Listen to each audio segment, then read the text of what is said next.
When I'm getting phone calls, so on the weekend or at night or whatever, and somebody who can't breathe, who, sounds like they're, having significant distress, but not quite to the point where we want to get into the hospital, then we got to try something. That's something, hydroxychloroquine. The FDA is now strongly cautioning against using this anti-malaria drug widely touted by President Trump as a coronavirus game changer. It has not been a proven medication to treat COVID-19, and one VA hospital study found there's no benefit and more deaths in using the controversial drug among veterans hospitalized with COVID-19. 6 on Your Side investigator Tara Morgan with how a Plain City doctor saw success and why his first coronavirus patient gave it a try. I didn't think that this was the regular flu, that goes around. It was March 17th when Demia Alexander started to not feel well. Mild symptoms at first for the husband and father of 4, progressively getting worse by each day. The night sweats were just horrible. I could just feel water dripping off of me. It was like nothing I've ever had before. He struggled under COVID-19's grip to catch his breath, even when walking through his house. Alexander has mild asthma. It really affected my lungs. I had some pretty severe asthma attacks during this. His doctor is Plain City family physician Stephen Tornick. Dr. Tornick treated 10 COVID-19 patients, mostly medical professionals.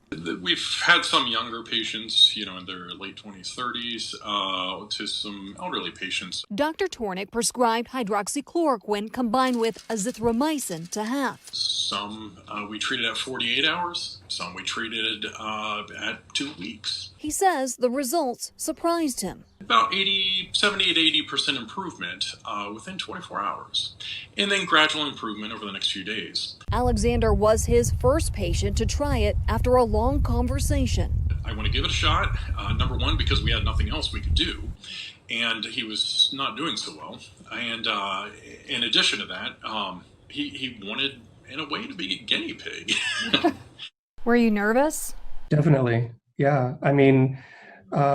Whenever you try a new medication, whenever you take a new medication, we all know that medications come with their risks, but they also come with benefits as well. Alexander's confidence comes from his 25 years as a nurse. Right now, he does clinical research on drugs and their effects. He had been reading up on hydroxychloroquine before he got sick. That definitely helped. It may have given me an edge on the layperson that might not have that background, but even if I didn't, I trusted my doctor. And Alexander has no idea where he contracted the deadly virus. 4 weeks prior to that, I was in 6 states and on 12 flights. His COVID-19 test came back positive March 22nd, 5 days after showing symptoms. It wasn't resolving.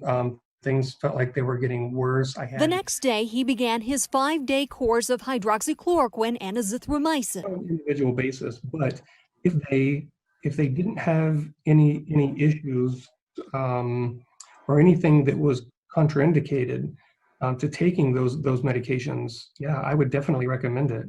The FDA issued a warning against using hydroxychloroquine without strict supervision in a hospital or clinical trial, citing a risk for heart rhythm problems. Dr. Anish Amin specializes in heart rhythm disorders at Ohio Health. Drugs like hydroxychloroquine interfere with the heart's ability to recharge after each heartbeat.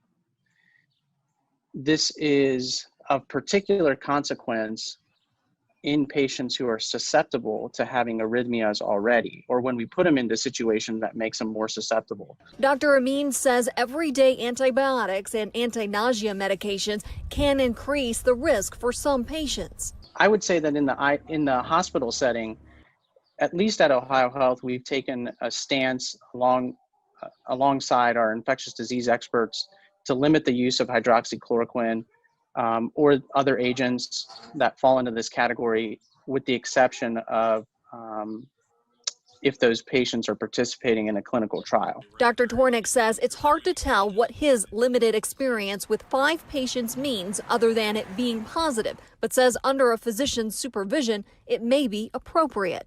I obviously don't treat hospitalized patients. I don't treat patients on a ventilator, so I have no idea what would happen with those patients. And, patients with significant cardiac issues, arrhythmias, whatnot, they might not be appropriate. I don't know. We would have to look at the individual case. Alexander says his children and wife stayed healthy throughout his isolation and recovery. I'm feeling pretty good, actually. He's now back at work. I was nervous about how people would feel being around me. I was a little bit nervous that maybe I could contract it again. His decision on treatment would be the same. Without a doubt, yeah. Tara Morgan, 6 on Your Side.